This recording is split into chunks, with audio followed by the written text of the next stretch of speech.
Dwayne Johnson promised us that the hierarchy of power in the DC extended universe was going to change. Did Black Adam succeed? Let's talk about it.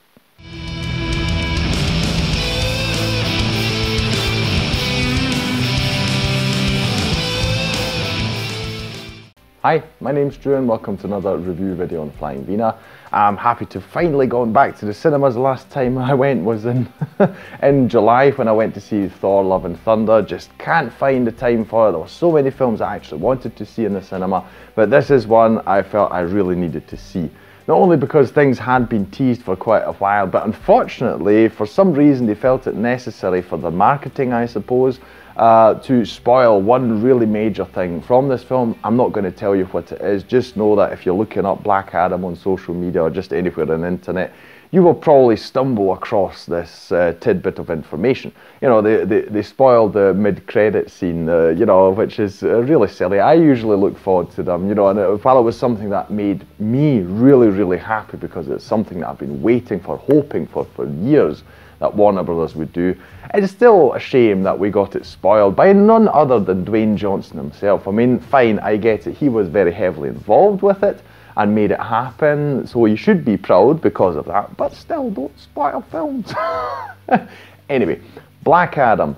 If you don't know anything about Black Adam, who the hell is he or whatever, then yeah, we'll talk about that probably first before we go into the film itself. Black Adam is actually, in the comics, he was a villain for quite a long time. He was, if you know Shazam, he is very deeply connected to Shazam because Black Adam, or Teth Adam as his actual name is, was in a way Shazam's predecessor. So thousands of years ago in a made-up country called Kandak, he was tasked by the wizards to be this champion, this magical champion, you know, using the word Shazam to transform into this being that can shoot lasers and do magic and all these things.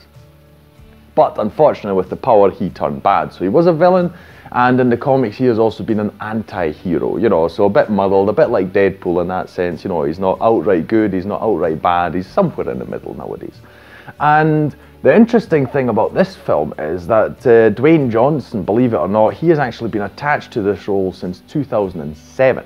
So that is one thing you need to commend him for. He has been, you know, in this project for 15 years now. That is dedication, if you ask me. And, you know, so this is not him trying to hop on to the comic book train, you know, because of the success. We're talking about him being attached to this film before Iron Man came out. So before the start of the MCU. And even before The Dark Knight came out. This is crazy, you know. And so I really, really like him for that alone. And generally I like Dwayne Johnson. Many people might find him superficial or fake or something like that. From what I can see, he's not only one of the nicest guys out there, especially when you're talking about celebrities, he has got a work ethic that is simply insane. I mean, you know, on top of thousands of projects that he's always attached to, he still manages to train every day for hours on end to keep that physique and everything. And, you know, look after his family and all these things. So, you know, I really like him for that alone. If you don't, that's fine as well, of course. I'm just telling you my reasons. So I was quite excited. I mean, obviously it's amazing to have someone who does not need a padded suit, you know, playing a superhero, which obviously is fitting. And I believe he said that this was the biggest he's ever been. And you can really see it. I mean, it's insane when you see him on screen. But I've talked about so much now without even really talking about the film. Let's jump into that, shall we? So the plot of Black Adam, it's very, very simple really. He was imprisoned, you know, all those thousands of years ago, and we are following the modern day, where this is set in modern times. And you've actually got a group of people, you could call them terrorists, I suppose. They're looking for an ancient crown that, well, possesses demonic powers. It's a rather bland plot in that sense. And there's the woman that we are focused on. She is also a scientist, and she, you know, she is being used to find this crown by these terrorists. And by coincidence, the same place also houses a prison for Black Adam, and she sort of summons him, you know, she gets him out of this prison, and so Black Adam is suddenly in modern day times. And what the focus of the actual story is, we have got the Justice Society of America. If you're not familiar with them, they're basically a precursor of the Justice League. And the Justice Society are tasked by Amanda Waller, who you may remember from, for instance, the Suicide Squad films, to find Black Adam and imprison him because they know that he is a real danger to the world. Because, yeah, he's got just a ridiculous level of power. So that's the basic, story we get into. And then there's a lot of back and forth, of course, between the two, Black Adam and the Justice Society, and yeah, I won't tell you exactly how that goes because Black Adam, just to give you his characterization, he's someone who does not kneel, and he also has no trouble killing people, which is also quite something. So this is where we get into the sort of, but he doesn't necessarily kill good people, so I suppose this is where you could see he's kind of the anti-hero. Again, analogy to Deadpool, if you know that concept from there, then this is quite similar in that sense. If somebody's in his way, he has no issue with actually getting rid of them in the most final sense of the word. So yes, that's all I'll tell you about the plot. Obviously you'll have to watch it to figure out yourself. Now I will say that I was pleasantly surprised by this film. I expected to like it, because again I like Dwayne Johnson and I like the characters. I didn't know all of the Justice Society characters, just to let you know. Dr. Fate is there, Hawkman is there, then you've got Atom Smasher, and you've got Cyclone. Not Cyclone. I've forgotten her name, I will say, because I haven't seen her before, but she controls wind powers. Or was it Cyclops? Something like that. Anyway, and I'm not too familiar with Atom Smasher either, but I do know Dr. Fate and Hawkman, and I love those characters. I will say that even above Dwayne Johnson's Black Adam, Hawkman was actually my favourite character in the story. I just thought he was brilliant, he was amazing. But Pierce Brosnan as Dr. Fate is really good too. He is quite a scene stealer in this. And in case you're not familiar with Dr. Fate and are like, wait a second, this is a knockoff of the Doctor Strange from Marvel, it's actually the other way around. In the 60s and 70s, a lot of these comic book companies, they just, copied each other's character. And in this case, seemingly that's what happened with Dr. Fate. Marvel was like, that's a cool character, we need our own. So that is why you've got two people who look really, really similar, even down to the facial hair, and, and have magical powers that also, in practice, look very similar. Anyway, but those two, I really like them. Just generally the chemistry, also with the other Justice Society characters, I really like the chemistry throughout the film.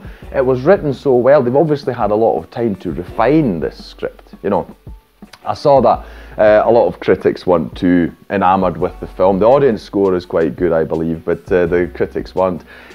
I guess, if you look at it deeply, the film doesn't do much in the sense of drama and plot, etc., character development. Yes, I would agree there isn't that much there, but it's not trying to be. I just really love the chemistry between all the characters, all the actors.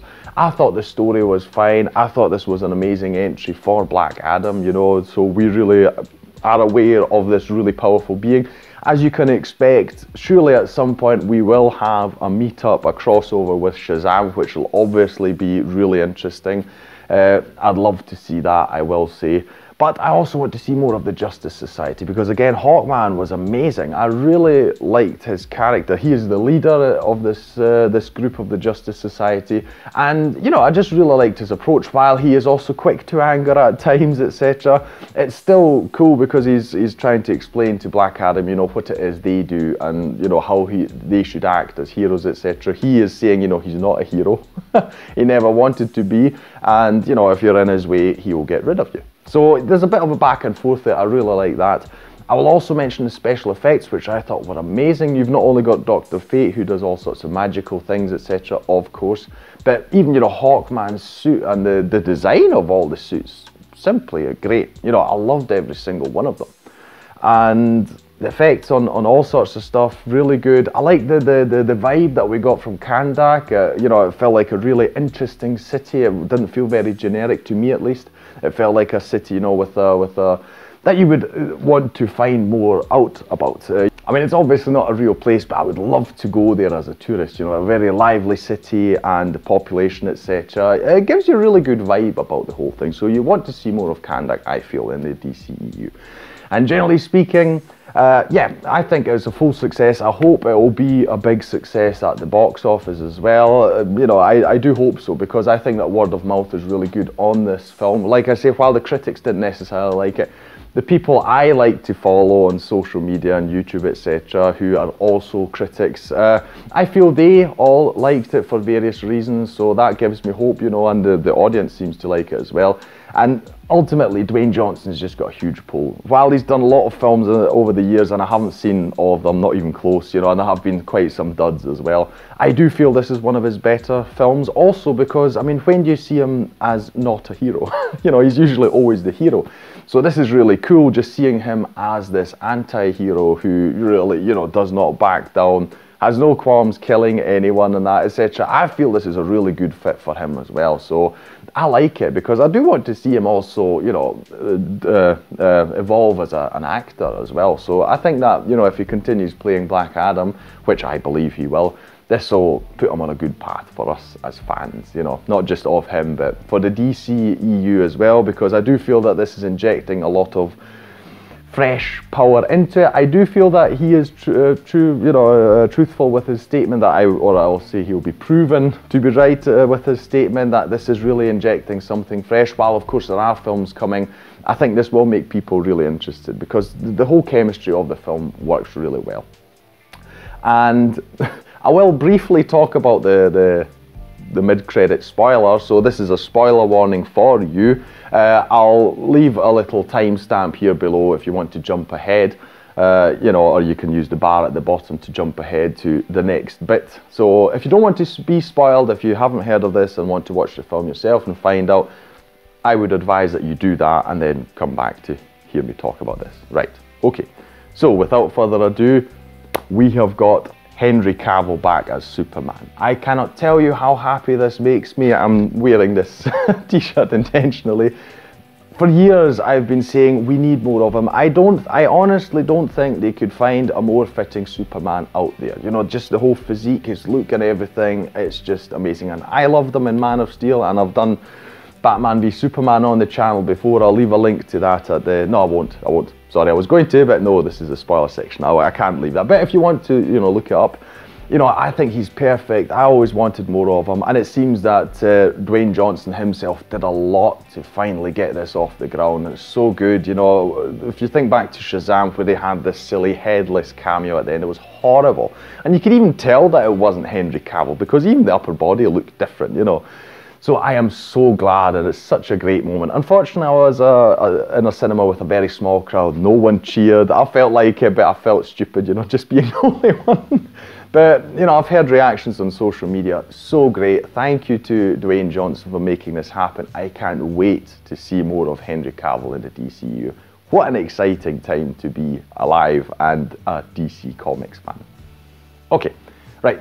That's the spoiler over. I won't mention it again, don't worry. So there's actually not much else to say about the film. I feel I've told you everything you need to know. One small thing I've just remembered is the music. Now, they have some quite cool music in this. They use it a bit weirdly at times, so when it sets in, etc., I felt it wasn't always quite fitting for some reason. I don't know, it seemed a bit off to me.